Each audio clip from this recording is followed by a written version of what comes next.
The morning Ruth Calloway walked out of her own home for the last time, the sky above the Wyoming high country was the color of old pewter. Not stormy, not dramatic, just flat and indifferent, the way the sky gets in late September, when summer has already forgotten it was ever there. She did not slam the door behind her. She closed it softly. That was what people did not understand about Ruth Calloway. She had never been a woman who slammed things. She had been a school teacher for 31 years in the Silver Creek Valley, and she had learned early that a quiet voice carried further than a raised one. She had learned that the women who screamed were the women who got ignored. The women who said nothing at all, who simply acted, those were the women who changed things. So she closed the door softly. She stood on the porch for exactly 3 seconds. She counted them. She had always counted things. It was a habit from the classroom, a way of giving herself a beat before she spoke, before she moved, before she let the world see what she was thinking. 1, 2, 3. Then she picked up her bag and walked. Behind her in the window of the front parlor, the small, pale face of her grandson Eli pressed against the glass. She knew he was there. She did not turn around to look at him. Not because she did not love him. She loved him more than she had words for. She did not look back because if she saw his face clearly, if she saw his eyes, she would not be able to keep walking. And she had to keep walking. That much she already understood. The bag was not heavy. It did not need to be. Everything she had was already reduced to what mattered: one good wool coat with a tear at the left pocket she had been meaning to mend for 2 years.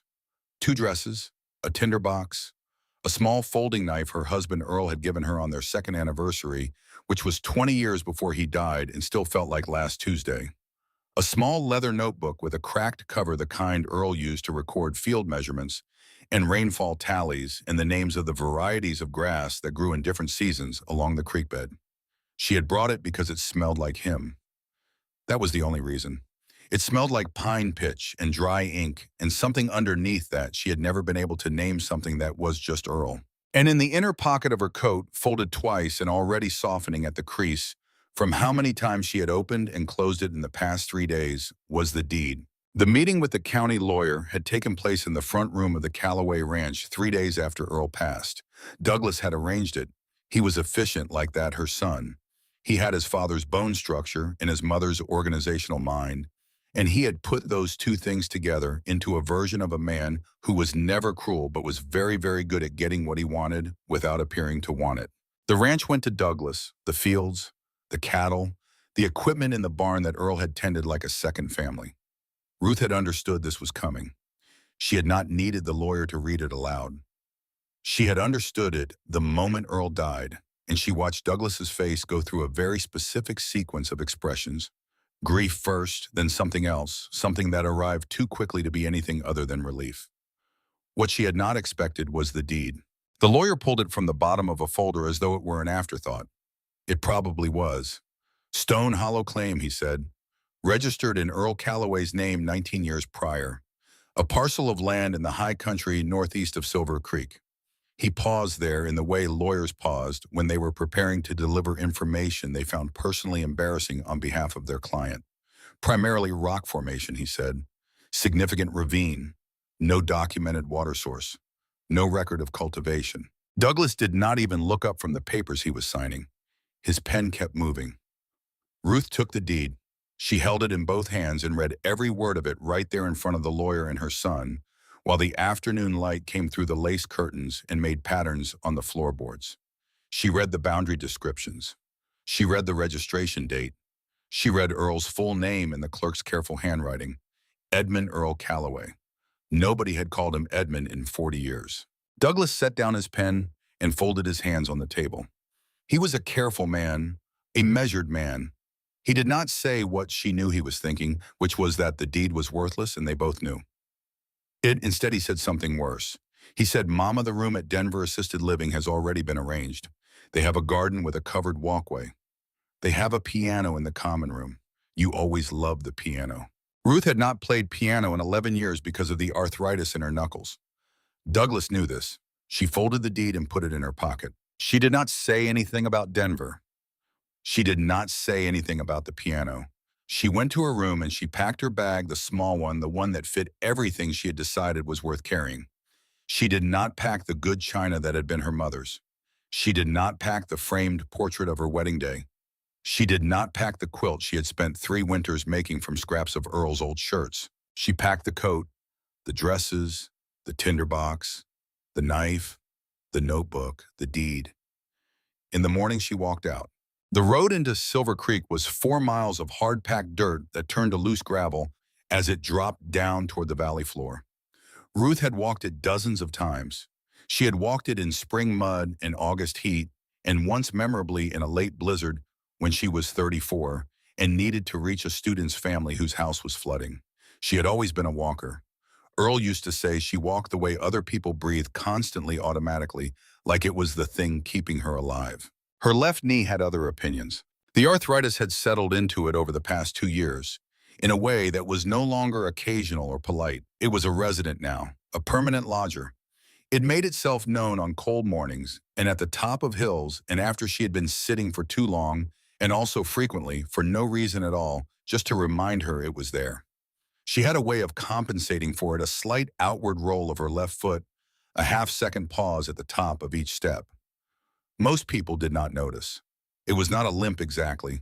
It was more like a hesitation, a comma in the middle of every sentence her body tried to write. She walked the 4 miles in just over an hour. Silver Creek was not a large town. It was the kind of place that had exactly what it needed and nothing more. A church, a blacksmith, a livery, a post office that also served as the telegraph office. And at the center of everything anchoring the main street, like a stone in a current Dunmore's mercantile. Gareth Dunmore had run it for 22 years, and his wife Agnes had run it for 23, which was to say she had started 1 year before he did and had never stopped reminding him of this. The bell above the door rang when Ruth pushed it open, and the smell of the place came at her all at once. Cured meat, sawdust, coffee beans, lamp oil. The particular sweetness of hard candy kept in a glass jar on the counter, which was there for children, and which most adults also wanted, but were too proud to ask for. Ruth had always loved that smell. It was the smell of sufficiency, she thought, of a place that had thought ahead. Gareth was behind this counter entering figures into his ledger, with the focused expression of a man who did not want to be interrupted. He was 50, broad-shouldered, with a gray beard that he kept neater than most people gave him credit for. He was not an unkind man. He was simply a practical one, which was almost the same thing in a place like Silver Creek, and almost the opposite thing everywhere else. He looked up when she approached. His expression went through several things in quick succession. She placed the deed on the counter. He looked at it. He did not pick it up immediately.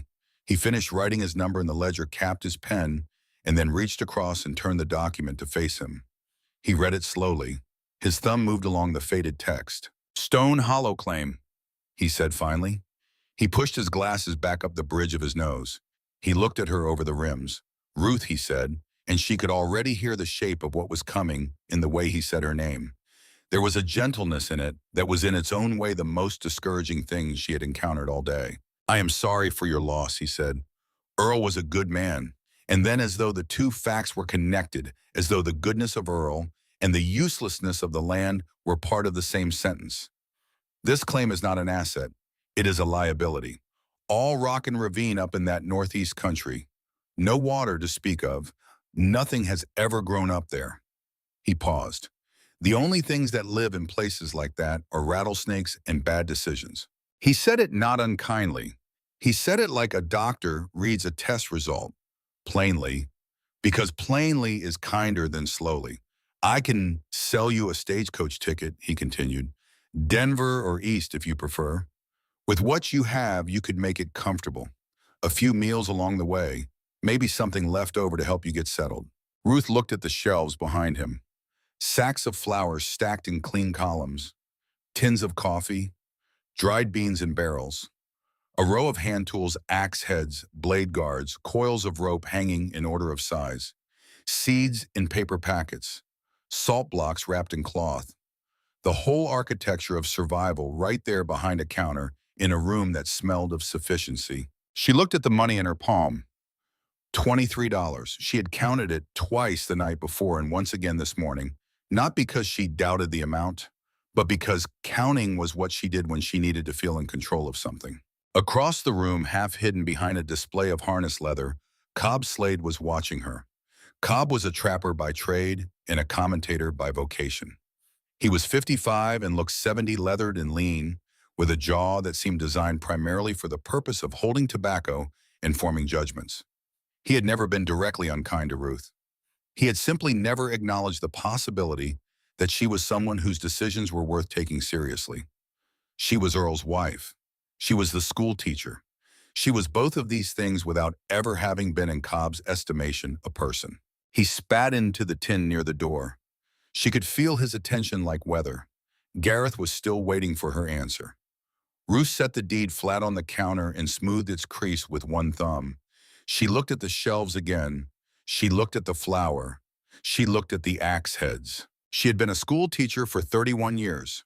She had taught children to read who had never seen a book before she put one in their hands. She had taught them long division by drawing grids in the dirt with a stick when there was no chalk. She had taught them that a problem was just an answer waiting for the right question. She had taught them over and over in 100 different ways that the thing everyone told you was impossible was usually just the thing nobody had bothered to try yet. She looked at the axe heads. "I will need a good axe," she said. Her voice was quiet. It had always been quiet. It carried anyway. Gareth stared at her. "And a bow saw," she continued. "A 50-pound sack of flour, a block of salt, dried beans as many pounds as the rest will buy. And if you have any carrot seed left in those packets, I will take 2 of those." The silence that followed was the kind that had a specific texture. Not empty, full. Gareth was calculating. She could see his lips moving slightly. Cobb had gone very still near the harness leather. The only sound was the candy jar on the counter and the faint ticking of the clock above the door. Gareth looked at her for a long moment. Then he picked up his pencil and began to write on a piece of brown paper. His handwriting was deliberate, like everything about him. "It will leave you with almost nothing," he said. "I am already there," Ruth said. He looked at her again. She met his eyes and held them, and she did not explain herself, and she did not apologize, and she did not soften it with a smile, which was something women her age were expected to do when they said difficult things, smile to make the difficulty more comfortable for whoever was listening. She had smiled for other people's comfort for 67 years, and she was finished with it now. Not bitterly, just finished. The way you finish a book. You put it down. You do not feel guilty for having read it. You simply understand that it is over. Gareth wrote the total. He turned the paper around so she could see it. She counted the coins out. He counted them back. There was a moment between them, brief and wordless, where something passed that was neither pity nor respect, but perhaps the border between the two, the exact line where one becomes the other. He packed the supplies without speaking. The flour went into a canvas sack, the beans into a smaller one, the tools wrapped in cloth, the carrot seeds in their paper packets tucked into the side of the larger bag. The weight of it all, when he slid it across the counter, was staggering. She did not let that show on her face. Cobb Slade spoke from across the room. He did not move from where he was leaning against the wall. He said it the way he said most things, flat and certain, and not quite loud enough to be directly addressed, but not quite quiet enough to be ignored, a 67-year-old woman dragging a flour sack into rock country in October. He let the sentence end there. The ending was the point. The ending was everything he thought about her. Ruth lifted the canvas sack off the counter. She settled the strap over her shoulder. She felt the weight distribute across her spine, which registered its opinion immediately and with considerable specificity. She picked up the tool bundle in her right hand. She walked past Cobb Slade without looking at him. The doorbell rang when she pushed out into the street. The air hit her face, and it was already sharper than it had been when she arrived. October in the high country did not announce its intentions. It simply proceeded. She stood for a moment on the board sidewalk outside Dunmore's Mercantile, and she looked northeast toward the high ridgeline, toward the place on the map she had memorized from the deed the night before, and she made a list in her head the way she always made lists when she was about to do something that frightened her. What she had in East: a bow saw, 50 pounds of flour, salt, beans, carrot seeds, a tinderbox, a knife, a wool coat with a torn pocket, a notebook that smelled like Earl. 67 years of learning how to get through hard things. What she did not have a plan for where she would sleep tonight, tomorrow night, or any night after that, until she built something to sleep in. A clear idea of what the land actually looked like. Any experience with construction, any experience with anything that was required of her, now actually accept the part where you decided to do it and then you did it. She had always thought that was the most important part anyway. She started walking. The road north ran alongside the creek for the first 2 miles, then turned away from it and climbed. She had not walked this stretch in years, not since she and Earl had driven it in the wagon when Eli was still an infant, going up to look at some fence Earl needed to mend in the far pasture. She remembered Earl pointing things out as they went, the names of the grasses, the way the rock changed color, at a certain elevation, the specific angle of light in late afternoon that he said was only possible in Wyoming and was the reason he had never wanted to live anywhere else. She thought about that now as she climbed. She thought about Earl pointing at things. She thought about his voice. She thought about the year he had gotten sick, the long winter of it, the way the ranch had seemed to contract around him as he weakened, drawing inward, becoming small. And she thought about the last thing he had said to her that was not about pain management or the inheritance or any of the practical matters of dying. He had taken her hand and he had held it for a very long time, and he had said nothing. And then he had said, "You are going to be all right, Ruth." She had not believed him at the time. She had thought he was saying it the way people said things at the end, not because they were true, but because they needed to be said. She believed it a little more now, not because she felt certain, but because she was walking and she was still walking, and that was something. The first day covered perhaps 6 miles before her knee told her in terms that did not invite negotiation that she was done for the day. She made camp in the lee of a large boulder where the scrub brush gave some shelter from the wind. She built a small fire, the tinderbox, working on the third strike, which she considered a reasonable result for a woman who had not needed to start a fire from scratch since the kitchen stove broke during the winter of '82. She cooked a thin mash of flour and water over the flames. She ate it without tasting it. She wrapped herself in her coat and she sat with her back against the boulder and she listened to the land. She had grown up in Ohio in a town with churches on 3 corners and a dry goods store on the 4th. She had come to Wyoming at 26 when Earl had brought her here, and she had spent 40 years learning what silence sounded like in high country. It was not quiet. That was the thing people who had not lived here did not understand. It was full. Wind in the grass, something moving in the scrub, a lizard probably. The far-off cry of something she could not identify from this distance. The creek still audible as a low murmur, though she was already well past it. She opened Earl's notebook and she wrote by firelight. Day 1, 6 miles north of Silver Creek, she wrote. Knee holding, fire lit on third strike. The flour mash is not as bad as it sounds. I am thinking about what you told me, about the land, about being all right. She did not write what she was really thinking, which was that she was afraid. She had always kept her fear separate from her record keeping. That was a school teacher habit. You wrote what was useful. You kept your panic for somewhere else. She closed the notebook. She banked the fire down to coals. She slept. The second day was harder. The terrain changed as she climbed. The earth grew thinner over the rock and then abandoned the pretense altogether, leaving slabs and ledges of gray stone alternating with pockets of dry soil where only the toughest, meanest varieties of scrub could survive. The sky was cloudless and enormous and entirely unhelpful. Her knee had stiffened overnight, and the first hour of walking was an exercise in patience, convincing it one step at a time to come along. By mid-morning, it had loosened enough to function. By afternoon, it had resumed its complaints. She stopped to rest more than she wanted to.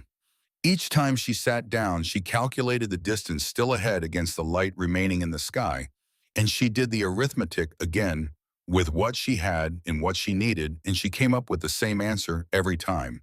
It was going to be enough, or it was not going to be enough, and sitting here calculating was not going to change which one was true. She kept going. In the early evening, when the sun had dropped behind the western ridge and the air had gone from cold to something with more intent behind it, she found the cliff face. It rose from the earth abruptly. Gray granite weathered to a smoothness that spoke of centuries of wind and water sheer in some places, angled in others, perhaps 40 feet high at its tallest point. It ran northeast for what she estimated was a quarter-mile of wall, placed here by geology without any particular concern for human convenience. At its base, just where the cliff met the broken stone floor of the ravine, there was an opening. It was not dramatic. It was not like the cave mouths she had seen drawn in storybooks, great yawning arches with shadows that suggested adventure. It was low and wide, perhaps 5 feet at its highest, dark, in the way that suggested depth rather than a simple overhang. The wind, which had been a steady companion all day, seemed to ease slightly near the entrance, redirected by the stone. Ruth set down her bags. She pressed one hand against the wall of the cliff beside the opening. The rock was cold under her fingers, but not in the superficial way of outdoor surfaces in autumn. Cold in a deeper way. The way things are cold when they have been holding temperature for a long time against something trying to change it. She stood there and she looked at the opening and she felt the thing she had been pushing back since she walked out of the house 2 mornings ago. The despair. It arrived now without apology, full and heavy and specific. Gareth Dunmore had been right.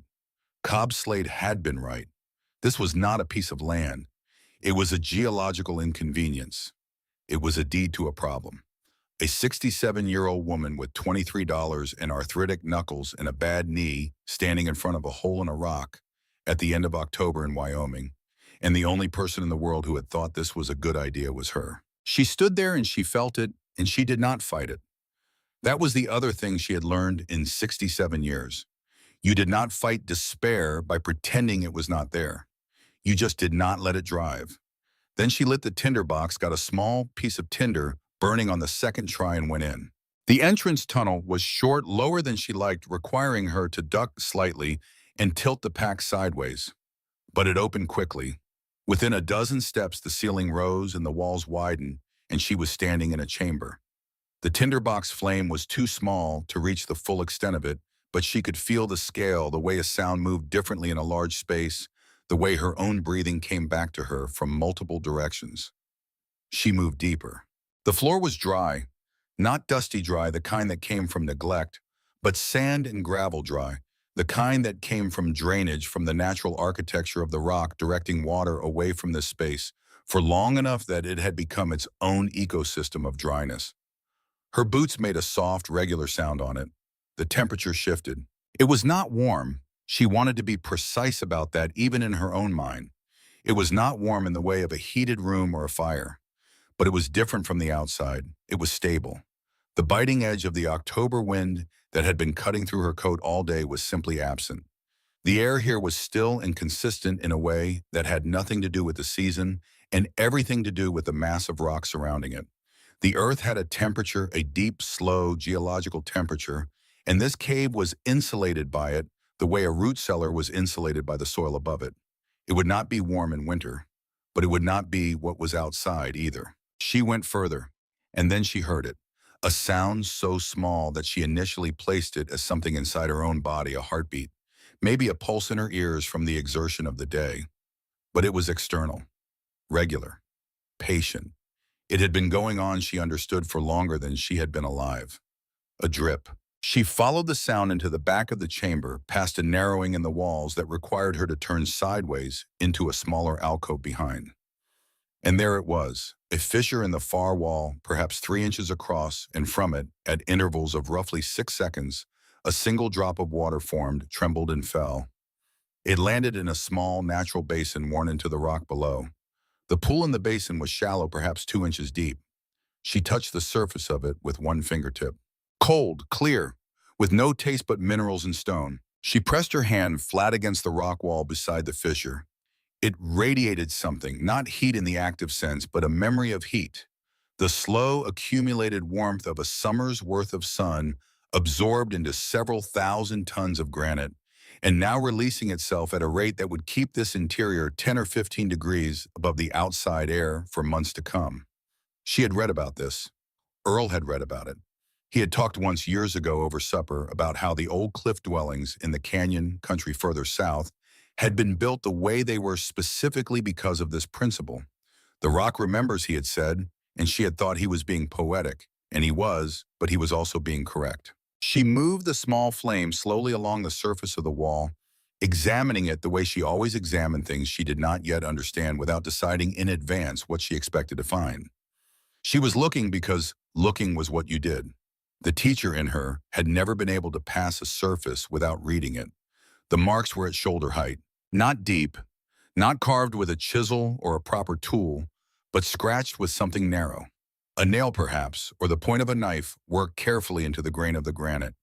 The letters were small and deliberate, the handwriting of a man who had spent decades recording rainfall totals and fence measurements, and who had never in his life written anything carelessly. She brought the flame closer. I knew you would find it. The rock remembers. So do I. She stood there for a very long time. She pressed her fingers over each letter, feeling the edges of the marks in the stone. The granite was cool under her touch, just as it had been cool when he pressed his knife here however many years ago, in whatever season he had made this journey alone, and said nothing about it when he came home. He had stood in this exact darkness with a light smaller than hers, and he had scratched these words into rock that had been standing since before there was a name for this continent, and then he had returned to their life and carried this knowledge quietly for years, waiting for the moment he would not be present for. She understood, standing there with her fingertips on his handwriting, the full weight of what he had done. Not just the land was the container. What he had actually left her was his certainty about who she was. His knowledge held without announcement across all the years of their life together that she was exactly the kind of person who would know what to do with a hole in the ground that everyone else had written off as nothing. He had looked at this ravine and this rock face and this cave, and he had seen her in it. He had seen the precise intersection of her particular intelligence and her stubbornness and her capacity for solitary, purposeful work. And he had registered the deed and kept the knowledge, waiting for the day she would need it most. She had thought sometimes in the difficult years of his illness and in the early emptiness. After that, she did not know what she was for anymore. That the shape of her life had been defined by the things that surrounded it, and that without those surrounding things, she could not find the center. She had thought this and been ashamed of it and pushed it away. But Earl had known, from here, from this cave, from the moment he stood where she was standing now, he had known exactly what was at the center, and he had left her the evidence of his knowing 40 feet deep in a granite cliff in Wyoming, patient as stone, waiting for her to arrive. She knelt beside the basin. The arthritis in her right hand protested the angle. She ignored it. She cupped her palm, brought water to her lips. Clean. She stayed there for a long time, on her knees on the sand floor in the back of a cave with a flame about the size of a candle throwing shadows on walls that had been here since before there was a word for Wyoming or for caves or for any of it. She stayed there, and she heard the drip count its patient seconds, and she felt the memory of warmth in the stone, and she thought about what Earl had known, that she was only now beginning to understand. Then she turned and looked back toward the entrance where a faint rectangle of fading daylight was still visible, and she began to see it. Not with her eyes exactly, with the part of her mind that had been solving problems in front of small children for 31 years. The part that looked at what was there, not what was missing. The cave was the constant. The cave was the buffer, the insulation, the cold storage, the protection from wind and blizzard. The cave was the thing that none of them in Silver Creek could see because they had looked at it the way they looked at everything they did not understand as a problem, as an absence, as a nothing. But she had spent a lifetime teaching children that the question was never what is missing. The question was always what is here and what can it become. She picked up her tinderbox. She walked back through the chamber. She stood in the entrance of the cave and looked out at the cliff face and the ravine and the scrub and the last gray light moving off the eastern hills. She opened Earl's notebook. Day 2, she wrote, found the claim. There is water. The rock holds warmth. This is not what they said it was. She stopped and looked at the page for a moment, and then she added one more line. I found what you left me on the wall. I understand now. All of it. I will not waste it. She closed the notebook and began to make plans. She spent the rest of the evening by firelight built just inside the cave mouth, where the draft pulled smoke upward and out naturally, surveying what she had. The cliff face ran for roughly 40 feet to the left of the cave entrance before the angle changed. If she built the cabin against that face using the rock as the back wall, she would need to fell and move logs for 3 walls and a roof. The fourth wall was already made, had been made in fact for approximately 60 million years. She thought about the trees she had seen in the ravine below a quarter mile down the slope. Scrub pine, mostly not large but straight enough. She thought about the distance and the weight and the elevation gain and her knee and her hands, and she thought about it the way she used to think about lesson planning. What is the most efficient path from where we are to where we need to be? The axe blade caught the firelight when she took it out of its cloth wrapping. It was a good axe. Gareth had sold her a good axe. She would grant him that. She ran her thumb very carefully along the edge. Sharp, well balanced. The handle was ash smooth and fitted exactly the right diameter for her grip. Her hands ached at the knuckles. They always ached at the knuckles in the evening. She wrapped them anyway. She had found over the past 2 years that the arthritis was less about pain management and more about strategy. The knuckles would not grip the same way they had at 40 or 50. That was simply true. But the human hand was a more complex instrument than two knuckles and a grip. Leverage, angle, counter pressure. She had started wrapping her hands with strips of cloth in the morning, and she had started holding things differently, and she had started thinking ahead about any motion that required sustained force and planning how to accomplish it with her body weight and the angle of gravity instead of with finger strength alone. Her father had been a carpenter. She remembered watching him split wood when she was a child, how he rarely seemed to use effort, how the log almost seemed to want to fall apart along the lines he chose. She had asked him once why he made it look so easy, and he had told her that easy and effortless were different things. Easy meant there was no resistance. Effortless meant you had stopped fighting the resistance and started working with it. She had thought about that a great deal in the past 2 years. She put out the fire down to coals. She pulled her coat around her.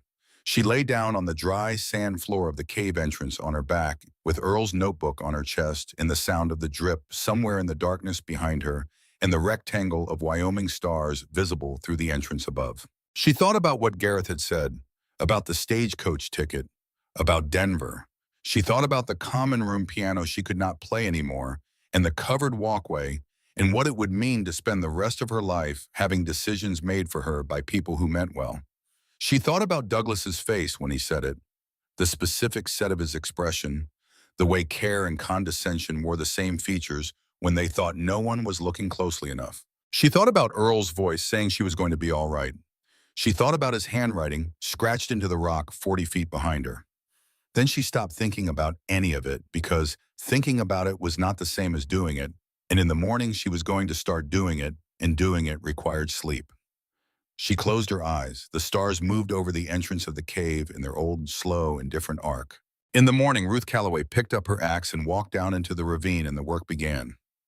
The first tree took her most of a morning. She had watched her father split wood when she was 7 years old, and she had watched Earl fell timber twice in their 40 years together, and she had understood the principle of it, the way you understand things you have observed without ever doing yourself, which is to say she understood the idea of it and not a single true thing about the reality. The reality was this: a pine tree of modest diameter, standing in a ravine on a slight angle away from her, with roots that had been arguing with the rock for several decades and had mostly won, did not want to come down. It had opinions. It expressed them through the resistance of the blade, through the way the saw caught and bound in the cut, through the creaking that could mean progress, or could mean the tree was about to fall in a direction she had not planned for. She made the notch cut first. That much she remembered. You cut a wedge on the side you wanted the tree to fall, and then you cut from the other side until the tree understood which direction its future lay. She cut the notch with the axe. This took a long time. Her first strokes were inefficient, the blade striking at the wrong angle, skipping off the surface of the bark rather than biting into it. She stopped. She adjusted her grip.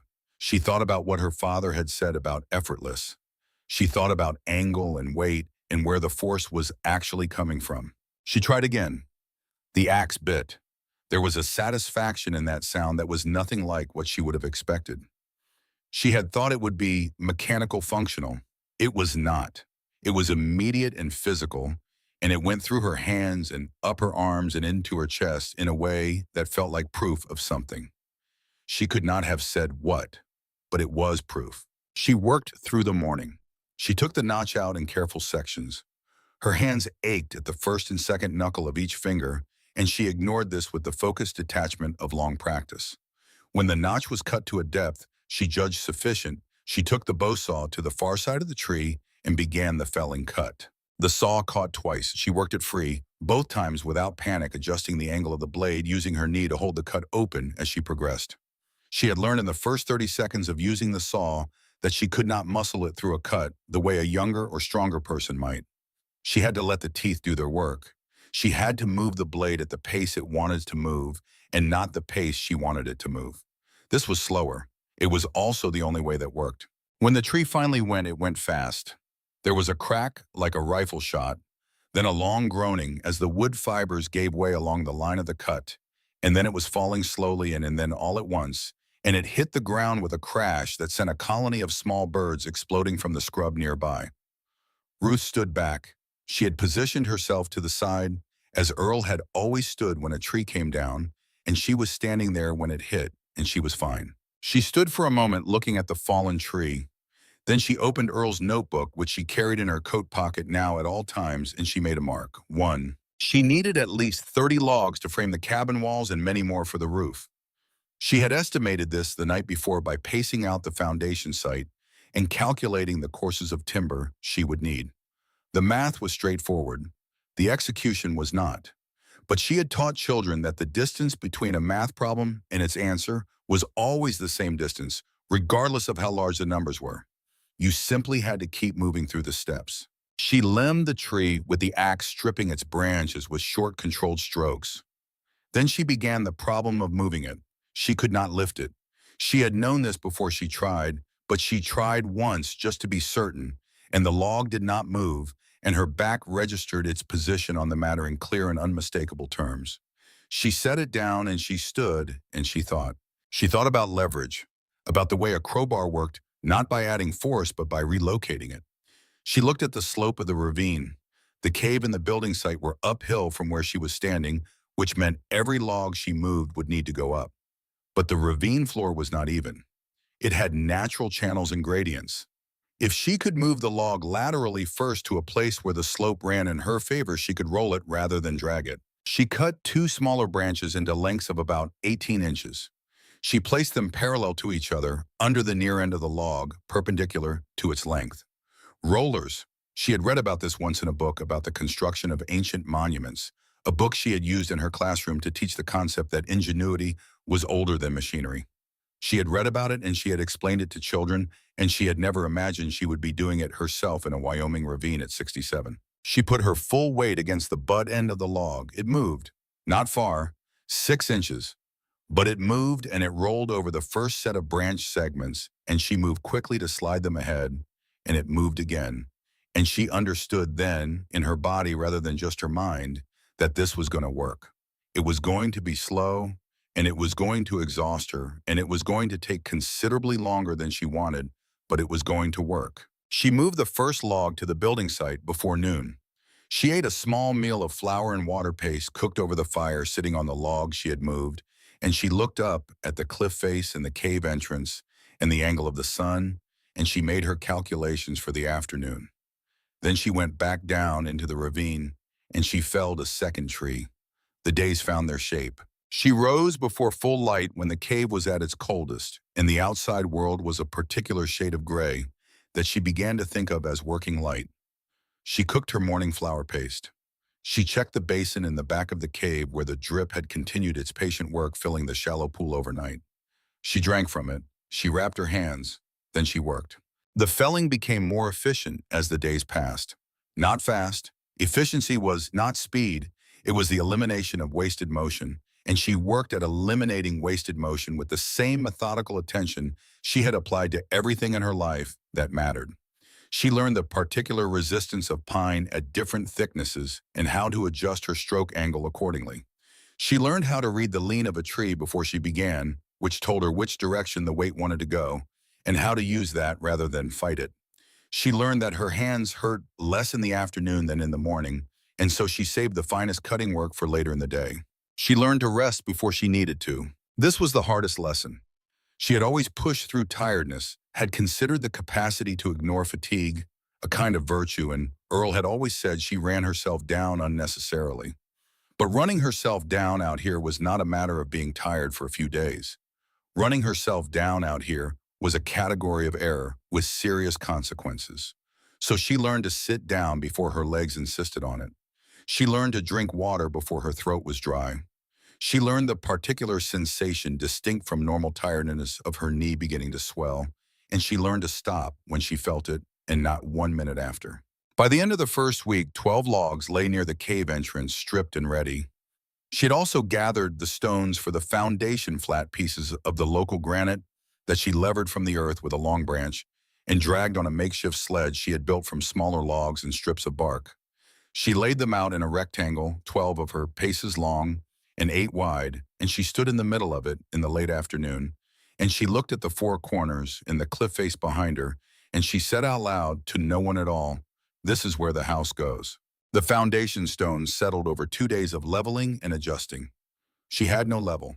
She used water. She filled a small cup from Earl's notebook kit with water from the basin and placed it on each stone in turn, watching where the surface pulled. She packed soil beneath the low corners. She checked again. She adjusted. Earl had always said she was the most precise person he had ever known. He had meant it as a compliment. She had always half believed him. The walls began on the 9th day. She had built a simple A-frame using 2 forked branches and her rope tied to a spur of the cliff face as an anchor. The system allowed her to raise one end of a log, sliding it up 2 sloped guide poles while she used the rope for counterbalance. It was not elegant. It was not fast. The first log took 2 hours of adjustments and trial and error before it settled into its place on the foundation stones with a solid final sound that she felt more than heard. She stood with her hands on the log and she breathed. One course. The walls rose in courses over the following days. She notched each log at the corners. Crude notches cut with the axe. Nothing like the clean joinery of a proper carpenter, but functional. The logs locked against each other and stayed. The gaps between them were wide and irregular, and she knew she would need to deal with them before winter, but first the structure had to stand. It stood. On the 14th day, she had 4 walls rough and uneven, perhaps 5 feet high, at their tallest, with the cliff face forming the solid, immovable back wall. She stood outside and looked at what she had built, and she could not name what she felt. It was too complex for a single word. It was something that included pride and disbelief and grief and a particular kind of tired that felt paradoxically more like energy than like exhaustion. She sat down on a rock and she opened Earl's notebook. Day 14, she wrote, 4 walls, roof tomorrow, hands aching but working. The cliff holds the back wall better than any timber I could have cut. She paused and looked at what she had written. Then she added, I think you would have been proud of the notching. It is not precise, but it holds. The chinking took 2 full days. She mixed sand from the cave floor with clay soil she dug from a sheltered pocket in the ravine and dried grasses she had pulled and bundled in the afternoons when the light was too low for the heavier work. The mixture was cold and wet and worked its way under her fingernails and into the cracks in her knuckles, and she pressed it into every gap in the walls, methodically working section by section, not moving on until each length of wall was sealed. When she finished, the wind test was simple. She stood inside the 4 walls, and she held up a burning piece of tinder and watched the flame. It bent slightly near the door frame, which she had not yet hung. Everywhere else it burned straight and still. The fireplace took another 3 days. She built it against the cliff face using the flattest stones she could find, mortared with the same mixture she had used for chinking. She was not a mason. She had never built a fireplace. She built it the way she had built everything else out here, by thinking about what the thing needed to accomplish and working backward from that to the structure required to accomplish it. What it needed to contain fire safely, to direct smoke out of the interior, to radiate heat into the room. She laid the firebox stones. She built the throat. She fashioned a flue that vented upward through a natural fissure in the cliff face, a crack she had noticed on her first survey of the site that ran from head height to several feet above the roofline. She widened it with her knife in a heavy stone hammer she had found in the ravine, working carefully a 1/4 inch at a time. She lit the first fire on the 17th day. Smoke poured into the cabin. It rolled along the ceiling and found the gap under the door frame and the imperfect seal around the one window opening she had framed in the front wall, and it stung her eyes and sent her outside coughing with a despair that was sharper than anything she had felt since the first evening at the cave entrance. Because this was not the despair of not knowing if something would work. This was the despair of having worked very hard at something and having it fail anyway. She stood outside and she breathed clean air, and she coughed and she waited. She thought about what she knew about draft. Hot air rises. Draft requires a pressure differential. Something was blocking the flow. She went back inside, her eyes streaming, and looked at the flue from below with a fresh piece of burning tinder held near the opening. The smoke from the tinder pulled weakly upward, but then reversed. Blockage. Partway up the fissure. A narrowing she had not widened enough. She took her knife and her stone hammer, and she went to work on the fissure again. This time she worked from the inside, standing on two stacked logs to reach the higher portion of the crack, scraping and chipping with focused patience. She could not see where she was working. She worked by feel, running her fingers along the sides of the crack until she found where it pinched, and working at that point specifically. She lit a test piece of tinder.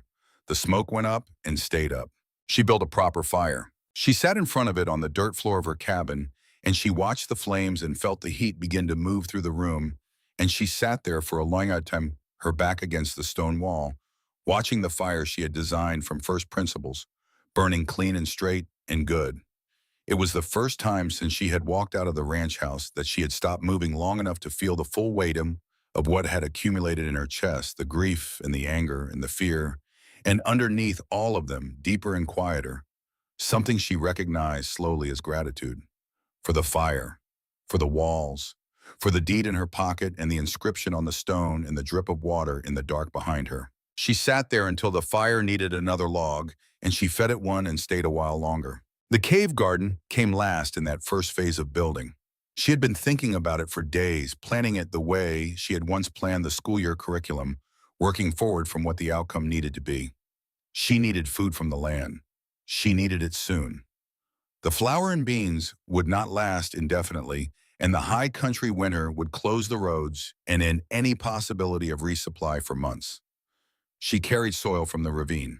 Trip after trip, using a cloth bundle she had fashioned from her spare dress, knotted at the corners to hold as much as she could manage without tipping the weight onto her bad knee. The soil she chose carefully from the deepest pockets she could find, the darkest, richest earth, from where decomposed pine needles had spent decades breaking themselves down into something plants could use. She was not a farmer. She was a woman who had kept a kitchen garden for 30 years and knew which end of a seed was which. She built raised beds in the front section of the cave where the diffused light from the entrance created a dim but consistent illumination for a few hours each day. She mixed the ravine soil with the fine, dry sand of the cave floor in proportions she calculated by feel. She planted the carrot seeds in shallow furrows, pressing them in with her thumb at intervals. She planted the winter lettuce, which she had managed to buy, as a small paper packet of seed from Gareth's shelf in a separate bed. Then she watered both beds with a cup of water from the basin, and she looked at the dark soil, and she felt the particular gambler's feeling of a bet placed. She did not know if it would work. No one had ever tried to grow vegetables in a Wyoming cave in the winter. That was not, she had decided, an argument against trying. The first month settled into its rhythm, and the rhythm held. But the flour was almost gone. The beans were down to less than half a sack. The work of building had burned through her supplies faster than she had planned, and the carrot seeds would not be ready for weeks, and the lettuce was showing its first pale shoots, but was not yet food in any meaningful quantity. She had stretched everything as far as it would go, and she had come to the end of the stretching. She needed livestock, she needed salt. She needed to go back to Silver Creek. She took inventory the night before she left. $4 and some coins, which was what remained after the tools and supplies from her first visit. It was not much. She knew what $4 would buy at Dunmore's Mercantile, and she knew that what she needed cost more than $4. She did the math in 3 different ways and got the same answer each time. She went to sleep and she went in the morning. The walk back was different. She had noticed this on the day she walked between the ravine and the cave site, the way her body had recalibrated over 6 weeks of sustained physical work. She was not the same woman who had walked out of Silver Creek in late September. That woman had been a school teacher in a good coat carrying a new axe. This woman had built a house. Not a perfect house. Not a house anyone would mistake for a craftsman's work, but a house with four walls and a fireplace, and a roof that had not leaked in two rainstorms, and a foundation that had not shifted. This woman had felled and moved and notched and fitted and mortared and chinked, and she had done it with arthritic hands and a bad knee, and winter coming, and no one watching, and no one helping, and no one who would have believed her if she had told them what she was doing. She walked differently. She had always had the slight hitch from the knee, the comma in her gait, but the weight of the past 6 weeks was in her back now in a different way. Vertical, like a plumb line. She reached Silver Creek in just over an hour. The morning was clear and cold, and the mountains to the northwest had acquired a dusting of snow at their highest elevations that had not been there when she left. She pushed open the door of Dunmore's Mercantile. The bell rang. The smell came at her warm and complex, and she breathed it in once before she moved to the counter. Gareth looked up. His expression went through its sequence again, but it was a different sequence this time. The pity was still there, but something else had joined it. Something that was trying to look like neutral curiosity, but was actually, she thought, closer to wondering if he had been wrong. She had not said 2 words yet. She let him look. She set her list on the counter. He picked it up and read it. His eyebrows moved. 4 laying hens, she said, and a breeding pair of sheep if you have them. He looked at her over his glasses. 25 more pounds of salt. He set the paper down. Ruth, he said. She waited. I need to tell you something, he said. He looked at the paper, he looked at her. His jaw worked once as though he was deciding whether to continue. She had seen this expression on the faces of parents who came to talk to her about their children's failures and were not sure how honest to be. She waited him out. She was very good at waiting people out. 31 years of classroom experience. Your son came in here, Gareth said, 10 days after you left. She did not move. She did not change her expression. She was a school teacher. She had a face for receiving information she had not asked for. He wanted me to let him know, Gareth said carefully, if you came back for more supplies. He said you might need assistance with your arrangements. He said he was concerned. Ruth looked at the counter between them. She thought about the word concerned. She thought about Douglas saying it and meaning it, and the way meaning something and doing the right thing about it were entirely different matters that got confused with each other constantly by people who meant well and were doing the wrong thing anyway. She thought about the room in Denver with the piano and the covered walkway. She thought about her name on that deed. Gareth was still looking at her. He had told her. She registered that. He had not had to tell her. He could have sold her the hens and the sheep and sent a message to Douglas, and she would never have known.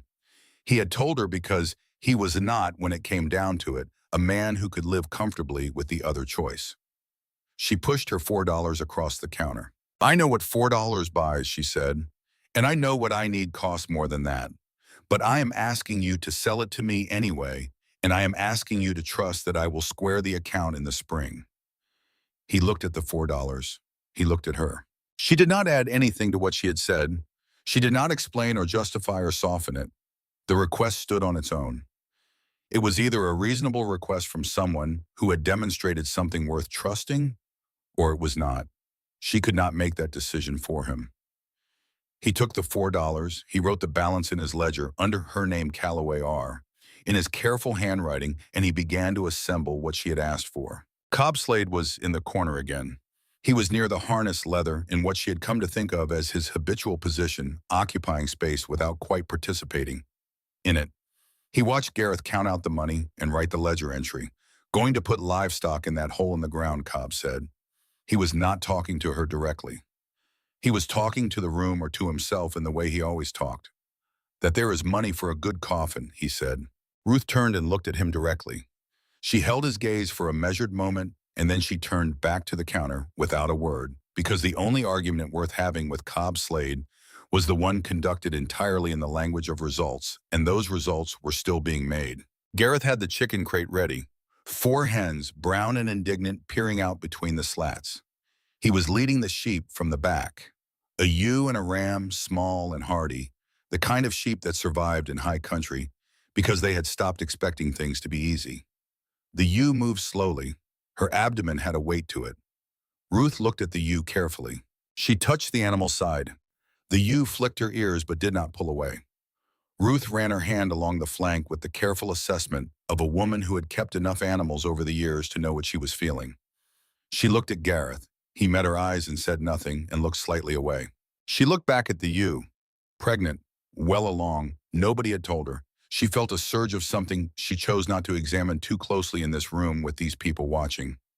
She filed it away for later, for the walk home, for the cave where she could sit with the drip and the warm rock and think about what it meant. She paid what she could pay. Gareth noted the rest in the ledger. The transaction closed in the particular silence of mutual understanding. She led her animals out of Silver Creek. The return journey took most of the day. The sheep had opinions about pace. The chickens had opinions about everything. Ruth negotiated with both patiently, the way she had always negotiated with unwilling participants. In learning which was to say, she acknowledged their objections, and she kept moving anyway. She got them home before dark. She guided the sheep through the cabin door and into the cave. The ewe stepped through the entrance and stopped. She stood in the cool, still air, and her ears moved forward, and she made a small sound, low and considering. And then she walked to the far pen Ruth had built from woven saplings and stood there in something that looked very much like relief. The ram followed. The chickens in their crate went into the corner Ruth had prepared warm from the cave's thermal mass away from the draft. Ruth sat down on the floor of the cave. She was more tired than she could quantify. The kind of tired that went past the body and into something deeper, the reserves underneath the reserves. She had spent it all today, and she would have to build it back overnight, because tomorrow there was more to do. But she sat there for a moment, and she looked at her animals in their places, and her pale garden beds, in the steady drip of water in the back alcove, and she pressed her hand flat against the cool wall of the cave, and she felt the memory of Earl's inscription somewhere in the rock behind her, present in the stone at every point. She opened Earl's notebook. "The ewe is pregnant," she wrote. "No one told me. I think perhaps everything out here is trying to tell me something. I think perhaps the message is that I have been planning for one kind of abundance, and there is another kind coming that I did not plan for." She looked at what she had written. She added, "I will take it." She put out the lantern. She lay down on her blanket near the fire, which she had stoked to a steady warmth that would hold most of the night. Outside, the wind had begun to pick up in the hours since she returned. It moved across the cliff face and around the corners of the cabin in long, searching gusts. But inside the fire held its own, and deeper in the cave, past the sleeping animals and the pale shoots in the garden beds, the water dripped its 6-second rhythm into the stone basin, as it had been doing since before Ruth Calloway was born, and would be doing long after all of this was over. She slept. October ended, and November arrived without ceremony, the way seasons changed in high country, not with a clear line, but with an accumulation of evidence. The mornings became something more serious than cold. The water in the small basin near the cave entrance froze overnight, and she had to break it in the morning. The light change became thinner, more angular, spending less time above the ridge. The scrub brush lost the last of its color and went to gray-brown, which was a shade that seemed designed specifically to communicate the word endure. Ruth's days shrank into their winter form. Less building now, more maintenance, more firewood, which she had been cutting and stacking in the covered alcove beside the cabin door since early October, and which she now watched with a mathematician's eye, calculating rate of consumption against quantity remaining, against the number of weeks a Wyoming winter could realistically be expected to last. The calculation came out fine, just fine. She turned the garden beds regularly, working the soil between the pale carrot shoots and the lettuce that was progressing with the slow determination of something that had decided to live against reasonable advice. She watered them from the basin, one careful cup each morning and evening. She watched them.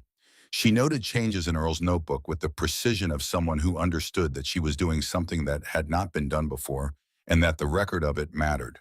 Day 38, she wrote one evening, first full lettuce leaf. The color is not what it should be, pale green, almost yellow, not enough light, but it is real. It is food in the making. The sheep were calm. The ewe's belly was heavy now. The pregnancy clearly advanced. Ruth checked her every morning and evening, running her hands along the animal's sides, feeling the movement of the lamb inside with a steady, attentive concentration. She had helped with animal birth before twice on the ranch, once in the schoolyard of all places when a neighbor's goat had gotten loose and chosen that specific moment to deliver. She was not afraid of it. She was only aware of what it would mean if something went wrong. The evenings had developed their own texture. She had found that speaking aloud helped her think, and since there was no one to hear her, she had begun narrating small decisions to the cave and gradually to Earl. Not in the manner of someone who had lost their grip on reality, in the manner of someone who had always talked through problems with her partner and was continuing the practice by the only means available. She would tell him about the lettuce. She would describe the behavior of the sheep. The cave held the sound of her voice without absorbing it entirely, and the effect was something between conversation and solitude, a state she had not known had a name until she was living inside it. The first serious cold front came in the third week of November. Not the big storm, not yet, but a rehearsal for it, 3 days of temperatures that drove her fully inside and made the 40 steps from the cabin door to the woodpile that feel like a minor expedition requiring preparation. She wore everything she owned on those trips. She was not above that. Dignity was a luxury she had retired along with classroom management techniques and the social requirement to smile at difficult news. The fire held. The cave held. The animals were warm. The lettuce was growing. The carrots were alive. And then the sky on the morning of what she later calculated was the 53rd day changed in a way that she felt first in her knee before she saw it in the clouds. The joint tightened, specific and purposeful, in a way that was different from its usual morning complaints. This was a pressure change. She had lived in Wyoming long enough to know what her body was telling her. She went outside. The air was still. Not calm still, wrong still, the kind of stillness that was not an absence of wind, but a cessation of it, as though the weather had paused to gather itself. The clouds on the northwestern horizon were a color she had learned over 40 years to respect, a deep blue-gray with a yellowish undercast that meant moisture and cold and a great deal of both. She went back inside. She looked at her woodpile. She looked at her food stores. She looked at the gap in the stack of firewood she had been meaning to fill for 3 days and had not yet filled because 3 days ago the sky had looked different. She put on every layer she owned. She went out to the woodpile with the axe. She was on her 4th run carrying an armload of split pine back toward the cabin door when it happened. The ground near the woodpile was uneven, a small depression she had walked around 100 times. But the cold had changed the texture of the soil, and she did not account for the difference. And her left boot caught the edge of the depression and her bad knee twisted as she went down. She went down hard. The firewood went in 4 directions. She landed on both hands and her right knee, and the pain from the left knee, which had taken the full rotation of the fall, arrived a half-second later with a precision and intensity that temporarily removed her awareness of everything else. She lay on the frozen ground for a moment that she could not measure. She breathed. She thought inventory. She ran the assessment quickly, the way she had always taken classroom inventory at the start of a school day. Left knee serious, possibly the worst it had been. The joint was already telling her through a very specific vocabulary of sensation that weight-bearing was not going to be straightforward. Hands scraped cold functional, everything else operational. She was 40 steps from the cabin door. The woodpile was behind her. The sky to the northwest was now a wall. She sat up. She looked at the knee. She looked at the cabin door. She looked at the scattered firewood. She collected the firewood first. She did not stand.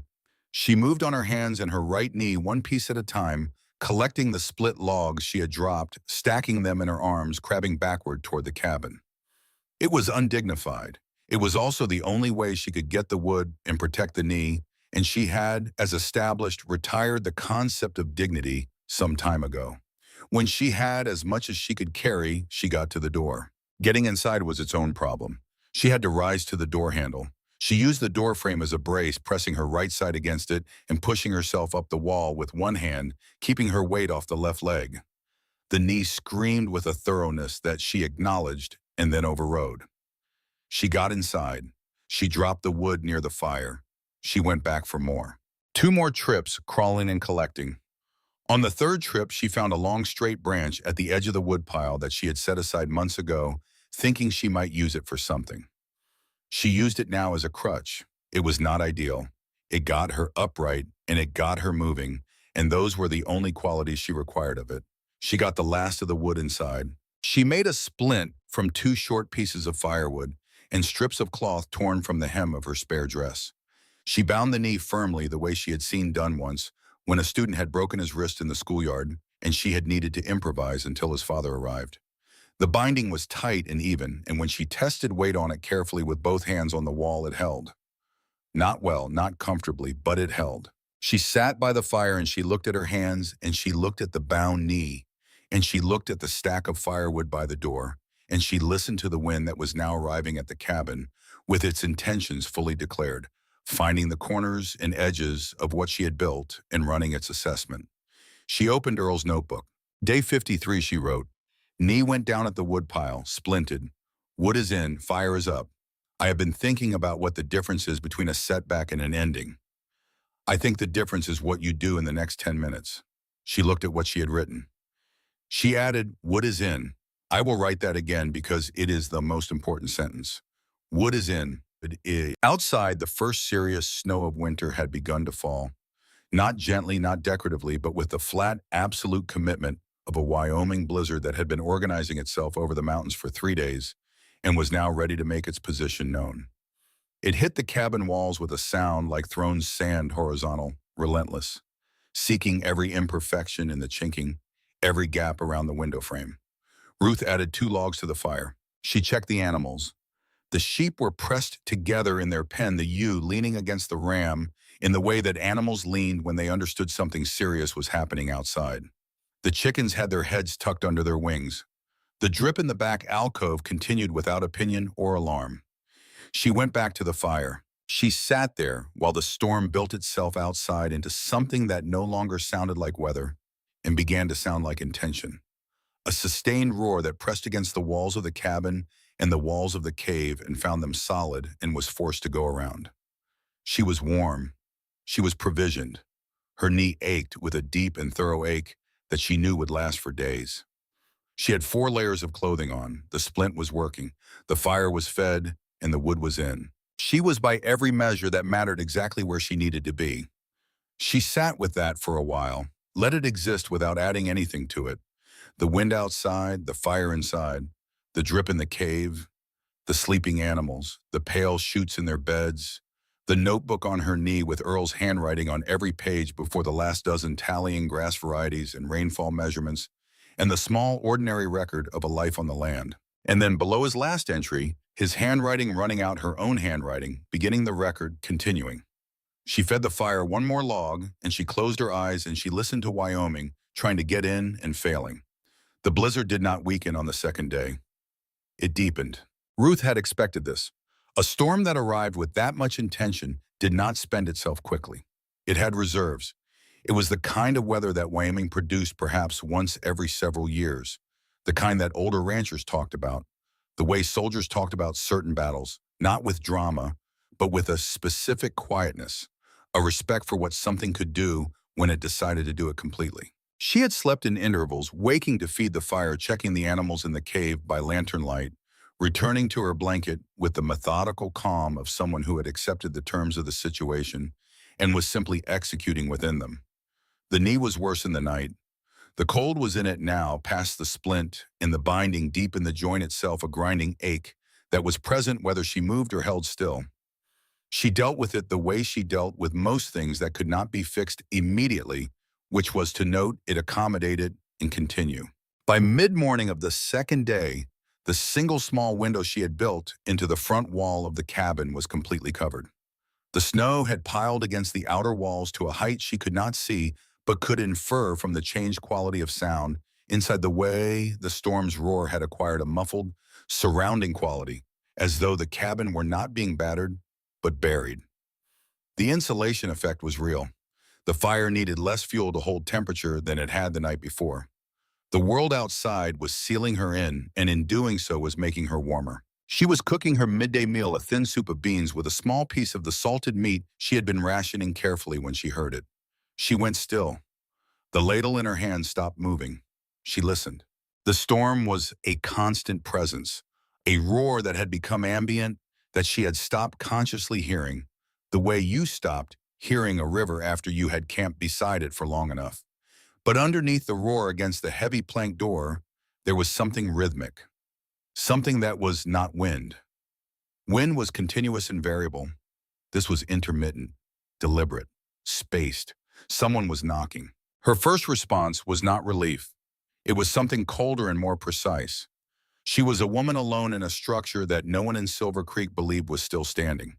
The only people who knew where she was were Gareth Dunmore, who had the balance of her account in his ledger, and Douglas, who had reasons of his own for knowing her location. Neither of those facts made the knocking feel safe. She set the ladle down without sound. She crossed to the fireplace, and she took the iron poker from its hook, the one she had traded a pair of her carrot seeds for from a passing freighter in October before the roads closed. It was heavy and well-balanced, and she held it with the grip she had developed for the axe, not tight, not loose, settled in the palm. She went to the door. The knocking came again, weaker this time, and underneath it, barely audible through the wood, a sound that resolved itself slowly into something recognizable. Not words exactly. Breath, ragged and labored and close to its limit. She unbarred the door. The figure that fell through was more weather than person. Snow and ice and layers of cloth that had frozen into a single mass collapsing forward off the threshold and onto her floor with a weight that was both more and less than a person should weigh more, because of the ice less because of what the cold had taken out of him already. She pulled him clear of the doorway and put her shoulder against the door and forced it shut against the wind that had surged through in the second the door was open, and she dropped the bar back into place and turned around. She crouched beside him. Her knee made its objections known. She ignored them. She pulled the frozen cloth away from his face. Cobb slayed. His skin was the color of ash with a blue undertone at the lips and the edges of his ears that she recognized as the color of serious cold, of cold that had been working on a body for longer than the body could negotiate with. His eyes were closed. She pressed 2 fingers to his neck. The pulse was there, slow and weak, like a clock that had almost run down. She got him to the fire. She could not carry him. She dragged him, her hands under his arms, her bad knees screaming at the posture and the effort moving him in stages 2 feet at a time until he was close enough to the fire to begin receiving its heat. She stripped the outer layers of his clothing, the ones that had frozen solid, cutting the laces of his boots with her knife, because they had iced shut beyond any other remedy. She wrapped him in her spare blanket. She tilted his head back, and she gave him water from a cup, small amounts, watching to make sure he could swallow. She sat beside him, and she tended the fire, and she waited. It took an hour before the shivering started. That was good. Shivering meant the body had found its way back to the business of warming itself, had remembered what it was supposed to do. She added another blanket, the one she used for sleeping, and she kept the fire built up higher than she would have chosen for herself alone. He opened his eyes in the early afternoon. He looked at the ceiling of the cabin for a long moment. Then he turned his head and he looked at her, and she watched him understand where he was and why he was still alive, watched the sequence of that understanding move across his face, and she waited for it to finish before she said anything. He tried to speak and produced nothing useful on the first attempt. She gave him more water. He tried again. "The wagon," he said. "Dunmore's. On the North Road." He stopped. His breathing was still labored, each sentence a project. "Went over in the gully, maybe 2 miles from here." Ruth was already moving before he finished the sentence. She was at the wall where her coat hung, putting it on, pulling the scarf from the hook beside it. Cobb pushed himself up on one elbow. His face had color in it now, not much, but some. He looked at her, and something moved in his expression that she did not stop to analyze. He said, "Ruth." He had never called her by her name before. He had always used the particular non-address of a person who considered you beneath the level that required acknowledgement. He said her name now like it cost him something. He said, "I need to tell you something." She was wrapping her hands. She looked at him. He worked his jaw once. His eyes went to the fire and then came back to her. He said, "Douglas Calloway came to see me before the snows. He said he wanted to know if you left the claim, if you gave up on it. He said he was concerned about his mother being alone up here. He said he would make it worth my while if I kept an eye on things and reported back." Ruth finished wrapping her left hand. She started on her right. "He said I came up 4 times after you left town. I watched from the ridge. The first time I expected to find nothing or worse. She paused in her rapping. He continued, I saw you moving logs. I saw the walls going up. I saw the smoke from your chimney. He looked at his hands. His voice had dropped to something she had to lean slightly forward to hear over the fire. He said I never reported back to him. Not once. I told him I had not been able to make the ride before the weather turned. He said nothing else for a moment. Then he said quietly to the floor, or to himself, or to some accounting he was doing in his own interior, I could not be the one to stop this. Ruth looked at him for 3 seconds. She thought about what it cost a man like Cobb Slade to say what he had just said, what it cost him, in the currency of his own self-conception, to admit he had seen something worth not destroying and had chosen accordingly. She thought about Douglas, about the ledger in his mind where she was a liability being managed, about the room in Denver with the piano she could not play. She tied off the wrapping on her right hand. She picked up the lantern. She said, you are going to stay by that fire, and you are going to keep it built up, because when I get back, I am going to have 2 more people who need it. She opened the door. The storm came in as though it had been waiting for exactly this. She put her head down and she went out into it, and she pulled the door shut behind her, and she stood for 2 seconds letting her eyes adjust to the white chaos of it, and then she oriented herself. North Road, 2 miles. She had the cliff face to her left. She kept it there. Walking in the blizzard was not like walking in wind. Wind pushed at you from one direction, and you leaned into it and compensated. This was different. This was a total environment, a presence in every direction, simultaneously taking the breath from her mouth as fast as she could produce it, filling the space between her collar and her scarf, finding the gap at the top of her boots. The snow was not falling. It was moving fast and horizontal, a substance that had given up any distinction between precipitation and atmosphere. She used the cliff face as her compass. When it curved away from her, she followed its curve. When it ended, she had to navigate by memory and by the slight variation in the ground underfoot. The way packed wagon road felt different from open ground, even under a foot of snow. Even through boots, if you had been walking this country long enough to know what you were feeling for. She almost missed them. She would have missed them entirely, except that the lantern, in a moment when the wind shifted for perhaps 3 seconds to a slightly less obliterating angle, threw its light far enough to catch a shape in the white that was wrong. Too angular. Too deliberate. The underside of a wagon bed, she realized as she got closer, turned at the wrong angle against the sky. One wheel still turning slightly in the wind. They were in the lee of the wagon, pressed against the upturned side of it, which had created a pocket of slightly reduced wind. They were together, which had kept them alive. Gareth had his arms around Agnes, and Agnes had her face against his chest, and neither of them was moving when Ruth's lantern found them. Gareth looked up first. His face did what faces did when the incomprehensible presented itself to a mind that had been narrowed to its most basic functions by cold and fear. It could not process what it was seeing. He blinked. He looked at the lantern. He looked at the face behind it. Ruth did not have time for his disbelief to run its full course. She got a hand under Agnes and she said to Gareth directly and clearly, cutting through the wind, put her arm over your shoulders and we move. Now. He moved. Agnes could stand. Just. Her legs had stiffened from the cold in the sustained position, and she stumbled with the first several steps, but she held her weight leaning into Gareth on one side and Ruth's arm on the other. Ruth kept the lantern in her free hand. She kept the cliff face in her peripheral vision. She counted steps in her head the way she had always counted things, giving herself a beat, a rhythm, a way of moving through time that was not about the distance, but about the next step and the next step and the next step only. Her knee was beyond complaint. It had moved into a sustained statement of damage that she was not engaging with. It was there. She knew it was there. She would deal with it when she was inside. Until then, it was simply a condition of the terrain, like the wind, like the snow, like all the other things that were true and could not be changed and had to be moved through. She got them to the cabin door. She got them inside. The heat hit Agnes first, and she made a sound that was not a word, a sound that came from deep in the body, from a place below the language, a pure animal response to warmth after the specific terror of its absence. Cobb was on his feet, unsteady, but up, and he helped Ruth get Agnes to the blanket by the fire and got Gareth seated, and Ruth went directly to the stove and the pot of bean soup that was still warm on the coals. She ladled soup.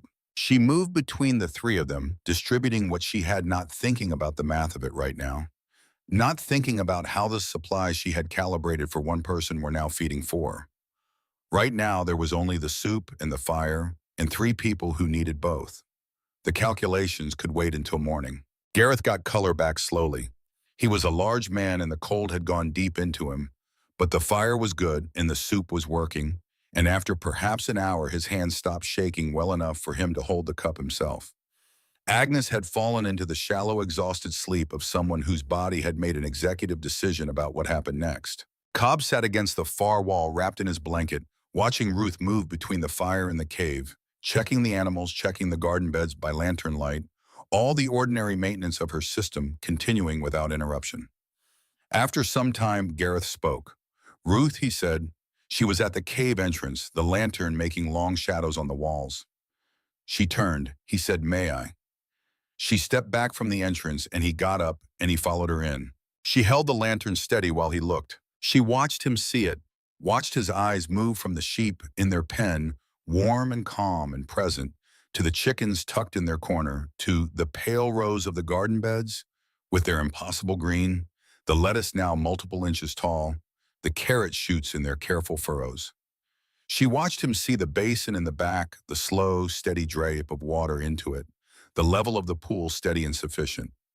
She watched him see the organized system of it, the supply stores stacked with precision, the tools hung in their places, the order of it all, the intentional considered working order of something that someone had thought all the way through. He stood there for a long time. She had expected something specific from this moment, she realized. She had expected a feeling of victory, of the particular satisfaction of being seen clearly by someone who had seen you wrong. She had expected that it would feel like something she had been owed. It did not feel like that. It felt quieter. It felt like watching someone understand something that was simply true, the way students sometimes understood something in the middle of a lesson, not with drama, but with a shift in the quality of their attention. A stillness that meant the fact had landed. Gareth turned to her. He had been a big man all his life, and the cave made him look less large, not diminished exactly, but scaled. The way everything looked scaled in here in relation to what had been here before any of them arrived. His eyes were wet, whether from the cold or from something else she could not have said. He said, "I am sorry, Ruth." She looked at him. He said, "We looked at this land and we saw what we expected to see. We saw what we always see when we have already decided." He stopped. He looked at the garden beds, at the pale green shoots that had no business being alive in a Wyoming winter, and were alive anyway. He said, "We were wrong. All of us." Ruth set the lantern down on a flat stone. She said, "There is more soup on the fire," and she went back into the cabin. She was not cold toward him. She was not performing forgiveness or withholding it. She simply had no interest in the ceremony of the thing, in the extended process of acknowledgement and absolution that people sometimes needed to undertake for their own sake. He had said what was true. She had heard it. That was enough.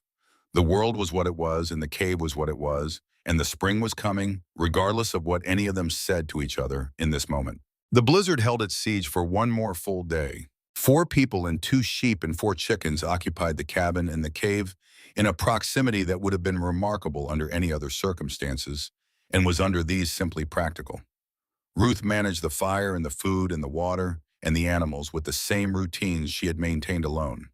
Cobb, once he had his strength back, cut and stacked wood without being asked. Agnes helped where she could, her earlier helplessness replaced by a careful watchfulness. The way people became watchful when they had seen something they had not expected and were still reorganizing their understanding of what was possible. Gareth sat by the fire and cataloged. He was a man who had built a business on the accurate assessment of what things were worth, and she could see him doing that now, revaluing everything he was looking at against the assumptions he had brought here. On the morning of the 4th day, the storm broke. It did not end so much as exhaust itself, the roar dropping over the space of an hour to a moan, and then to silence, and then to the particular stillness that followed a major weather event, a held-breath quality, to the air of the world reassessing itself. Ruth cleared the door by pushing the accumulated snow back with a roof board she had kept for this purpose, and stepped outside into a landscape that had been remade.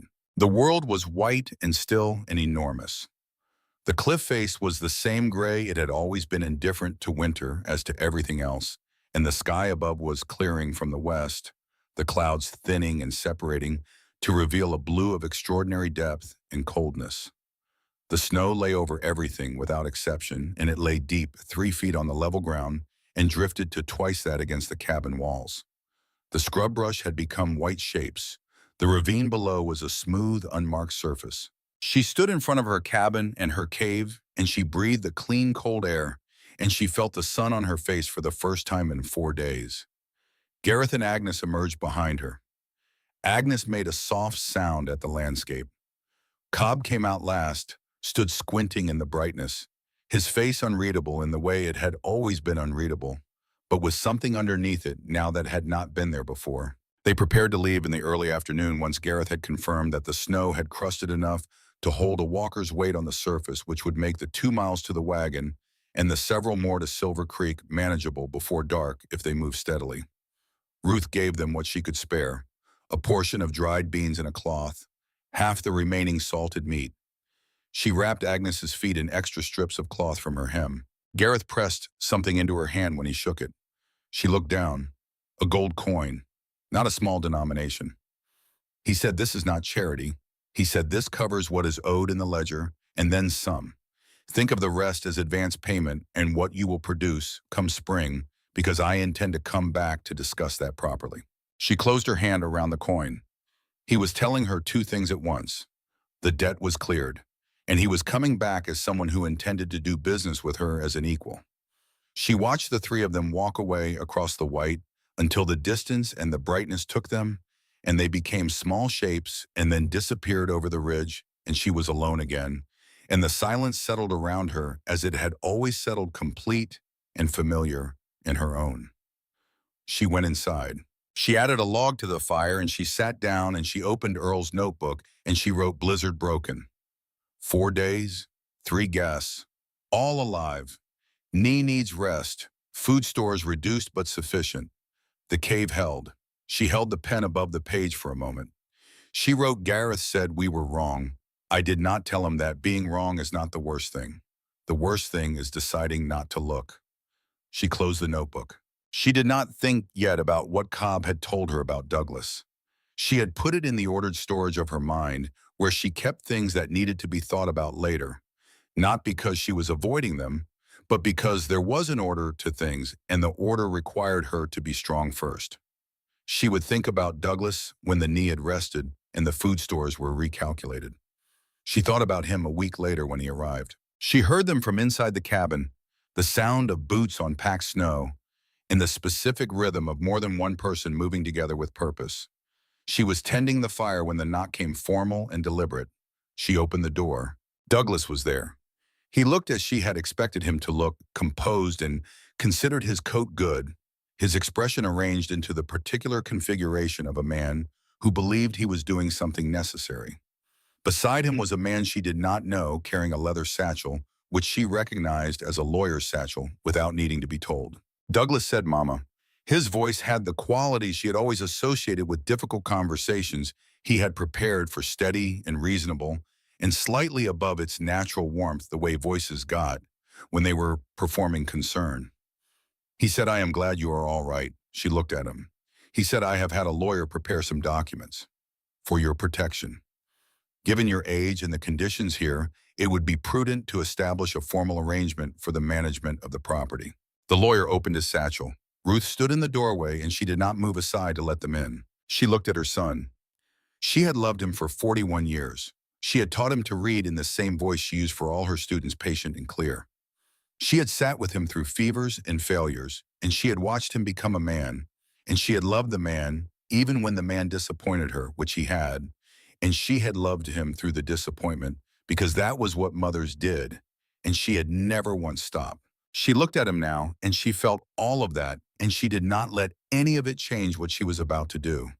She stepped back from the door, not to invite them in, to open the angle. She reached to her right and opened the cave entrance, pulling back the woven screen so that the inside of the cave was visible from where they stood. She said nothing. She simply stepped to the side. The lawyer looked first. She watched his eyes move across what was there. The sheep in their pen, the ew's belly low and full, the chickens awake and moving active and healthy, the garden beds with their green that had no business being green in February in Wyoming, the clean water in the basin, the drip counting its patient's seconds, the organized stores, the ordered tools, the evidence of a system thorough and intelligent in working.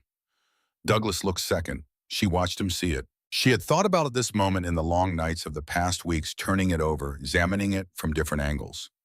She had considered the versions of herself that wanted him to see it with shame, wanted him to stand here and understand what he had miscalculated and feel the weight of that clearly. She had considered the version of herself that wanted to explain it to him, to walk him through every log and every stone and every calculation. She had decided finally that she wanted neither. She simply wanted him to see it, as it was, without narration or interpretation. The way you learn things when you stop deciding what they were before you looked at them. He was looking. His face went through several things. She knew his face. She had watched it for 41 years, and she knew every register of it. She saw the adjustment of the expected reality. She saw the calculation running, the values changing against the original assumptions.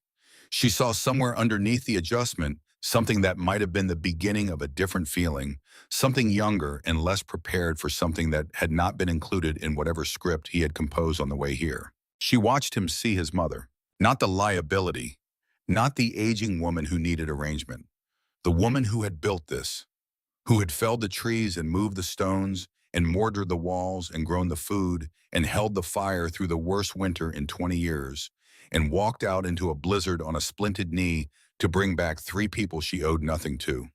The woman who had done all of that at 67 with arthritic hands and $23 in a deed everyone said was worthless. He stood there for a long time. The lawyer had stopped moving. His satchel hung in his hand unopened. Finally, Douglas reached out and he took the corner of the lawyer's satchel. He did not take it roughly.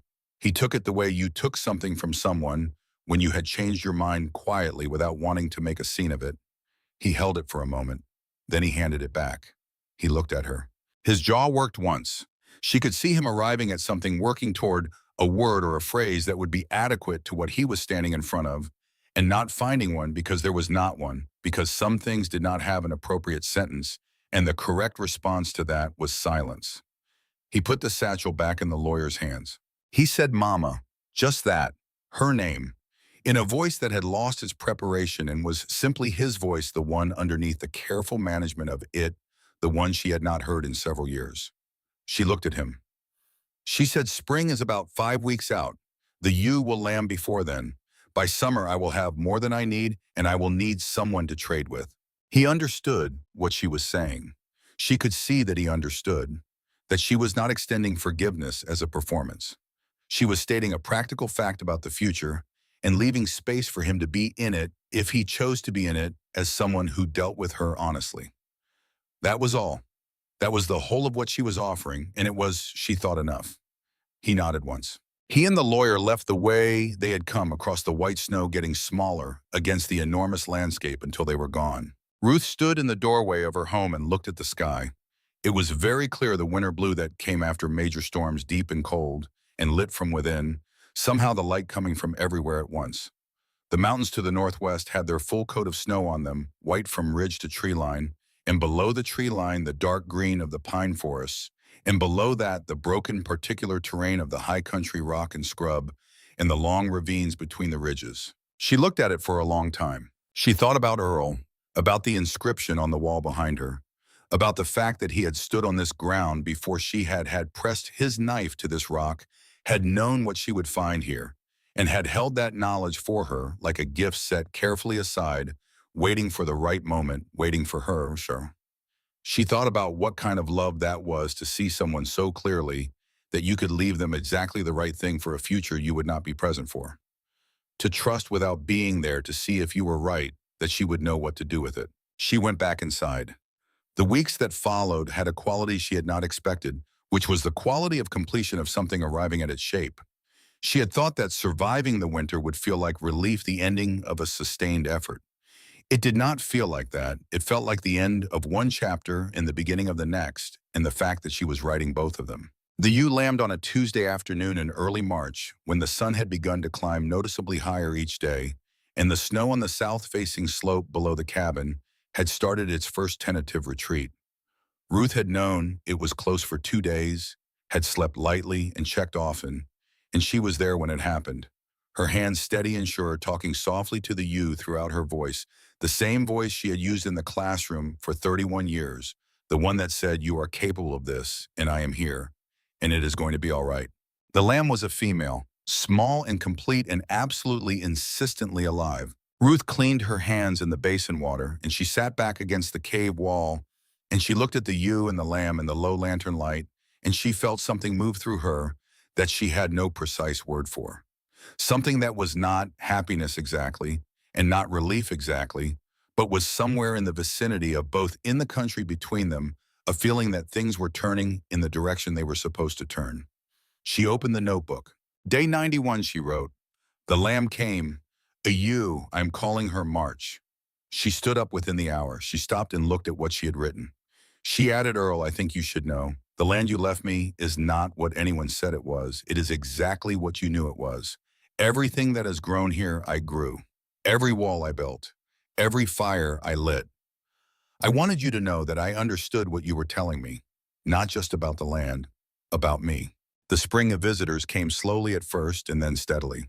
A neighboring rancher arrived in late March with a sack of seed potatoes and a request to discuss Ruth's approach to the cave garden, which Gareth had apparently described to several people in town with considerable enthusiasm. The rancher was practical and direct, and they talked for 2 hours standing in the cave, and he left with notes he had taken himself, and Ruth had seed potatoes, and the understanding that the conversation would continue. The blacksmith came the following week. He had heard about the door hinges and arrived with a set of proper iron hinges already made and a question about the thermal properties of the cave floor. He installed the hinges while they talked. He did not charge her for them. She gave him dried beans and 2 eggs, and they both seemed to understand that the transaction was correct. Gareth came himself in early April. He brought Agnes and a wagon of supplies against the remainder of the account, and he brought a proposal Dunmore's Mercantile would purchase eggs and whatever vegetable surplus Ruth produced in the coming season at a fair price paid in goods or coin at her preference. Ruth considered this for the length of time it deserved, which was a moment and not more. She said yes. The word went through Silver Creek the way words went through small communities, changing shape as it traveled, but keeping its essential truth.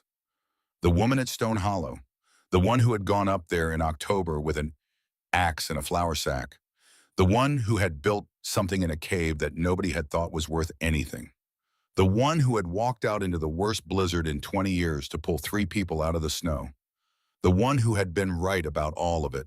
People did not come to pity her. They came the way people came to someone whose judgment had been proven by the hardest possible test with curiosity and a kind of respect that was specific and earned. They came to trade. They came to ask questions. They came sometimes just to stand in the cave for a few minutes and feel the temperature and hear the drip and understand in their bodies rather than just their minds how this worked and what it meant that someone had seen it when no one else had. Ruth answered their questions. She showed them what she had built and how. She did not inflate it, and she did not minimize it. She was a school teacher. She had spent her life making knowledge available to people who needed it, and she had no instinct to hoard it. The potatoes went into the ground in mid-April. In the south-facing bed she had spent the winter enriching with soil from the cave.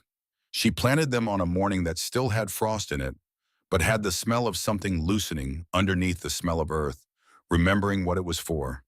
She knelt in the dirt with her hands in the soil, the arthritis, a presence as always but a manageable one, accommodated and worked with, and she planted each piece of potato with the attention she gave to everything out here. She stood up afterwards, slowly using the fence post for leverage, and she brushed the soil from her hands, and she looked at the bed, and then she looked up at the cliff face. The granite was warming in the morning sun, the long day's warmth beginning its accumulation. By afternoon, it would be radiating that heat back into the cave, into the garden, into the space she had built against it. She looked at the place on the wall where Earl had made his mark visible from here.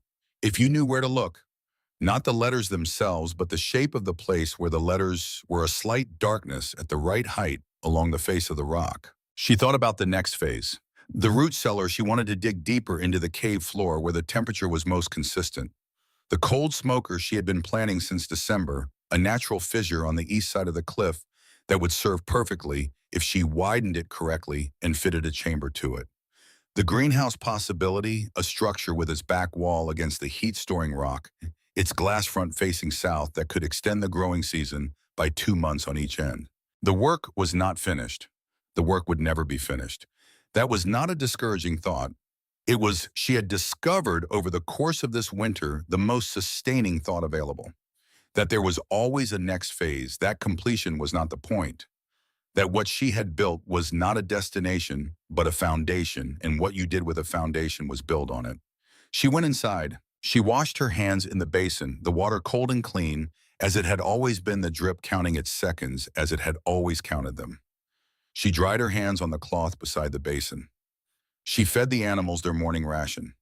She checked the garden beds, the lettuce now full and harvestable, the carrots coming along, the planted potatoes invisible, but present, doing their quiet work beneath the soil. She sat down by the fire with Earl's notebook. She opened it to the last page she had written on. She read it back, the record of 93 days. The counts and the temperatures and the plant notes and the things she had said to him, the conversations she had conducted with someone who was not there and who she had felt every day in this cave in some way that did not require explanation or defense actually present. She turned to the next blank page. She held the pen above it. She thought about what Gareth had said in the cave.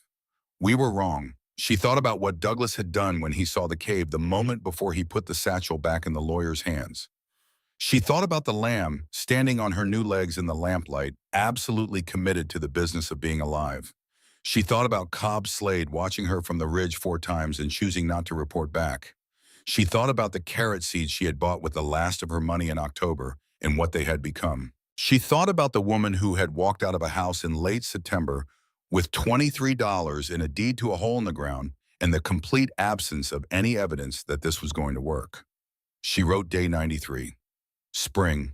The potatoes are in. She looked at that. She wrote, I have been thinking about what it means to be right about something. Not the feeling of it, the meaning of it. I think it means that you were paying attention when other people were deciding. I think it means you were looking at what was there instead of what you expected. Earl, you were always better at that than anyone I ever knew. I think you left me this land because you knew I had learned it from you. She stopped. She looked at the page. She added one final line in the careful handwriting of a woman who had taught children to read for 31 years, each letter formed with the precision of someone who understood that what you wrote down was what you chose to remember. Day 1 of year 2. The work continues. She closed the notebook. She set it on the shelf beside Earl's old field measurements and the empty packet from the carrot seeds. She stood up slowly and fully, her knee protesting in its habitual way, and then settling, as it always did, into the accommodation she had made with it. She went to the door and she opened it wide, and the April air came in still cold, but carrying underneath the cold the first indication of something else, something that had been building in the ground and the rock and the roots of things through the long, sealed months, and was now arriving at its season. She stood in the doorway of the home she had built, and she looked at the cliff face, at the vast gray granite that had been here since before there was a word for any of this, and she felt it warm under the morning sun, patient and absolute and indifferent in hers. She had the whole day ahead of her. She stepped outside and got to work.